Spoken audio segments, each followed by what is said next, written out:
Welcome to steno dictation. अगर आप हमारे चैनल पर नए हैं तो हमारे चैनल को सब्सक्राइब करें और बेल आइकन ज़रूर दबाएं। डिक्टेशन 5 सेकंड बाद शुरू होगा। स्टार्ट। अहमदाबाद में मेयर सम्मेलन में उचित ही इस निष्कर्ष पर पहुंचा गया कि हमारे शहर देश का भाग्य तय करेंगे। यह बात जितनी सही दुनिया के लिए है उतनी ही देश के लिए भी। आज सभी नीति नियंता इस पर एकमत हैं कि शहर विकास के इंजन हैं। अन्य देशों की तरह भारत में भी शहरीकरण की गति बहुत तेज है। इस तेज गति ने शहरीकरण की चुनौतियां बढ़ा दी है। नगर निकाय शहरों में रहने वालों की आवश्यकताओं और अपेक्षाओं को पूरा नहीं कर पा रहे हैं। शहरों में जिस अनुपात में जनसंख्या का दबाव बढ़ता चला जा रहा है उस हिसाब से बुनियादी ढांचे का विकास नहीं हो पा रहा है। जो विकास हो भी रहा है वह नियोजित नहीं है। अनियोजित विकास शहरों की समस्याएं बढ़ा रहा है। अनियोजित विकास शहरी जीवन को कष्टदायी तो बना ही रहा है, शहरों के विकास में बाधक भी बन रहा है।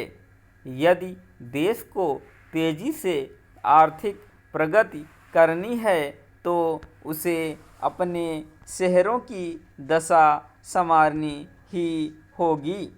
हमारे छोटे बड़े शहर गंदगी, प्रदूषण, ट्रैफिक जाम और लोगों की रोज़मर्रा की जिंदगी को तनाव देने वाली समस्याओं से घिरते जा रहे हैं।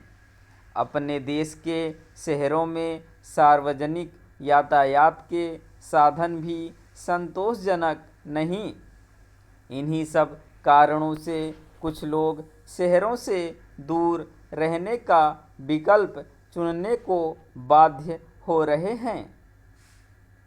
शहरीकरण को लेकर बातें तो खूब होती हैं, लेकिन इस पर पर्याप्त ध्यान नहीं दिया जा रहा है कि उनका समुचित विकास कैसे हो।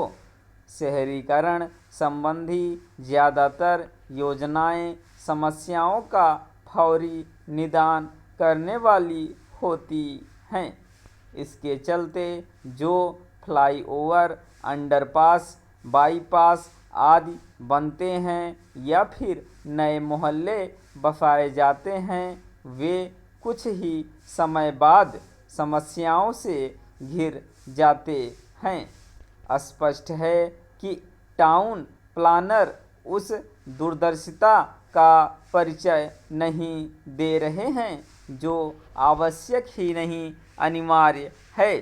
शहरी जीवन को आरामदायक बनाने और शहरों को आर्थिक विकास में अधिकाधिक भागीदार बनाने में नगर निकायों की सबसे महत्वपूर्ण भूमिका है, लेकिन उनके ज़्यादातर कार्य कामचलाऊ ही होते हैं।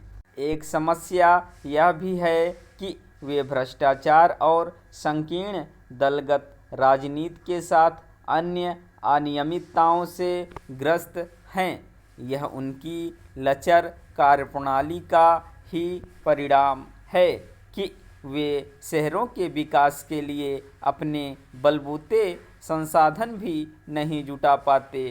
क्या यह विचित्र नहीं कि एक ओर शहरों को संवारने की बातें की जाती हैं और दूसरी ओर यह देखने को मिलता है कि उनमें झुग्गी बस्तियां बढ़ती जाती हैं। नगर निकायों के कामों की गुणवत्ता का स्तर भी गया बीता है।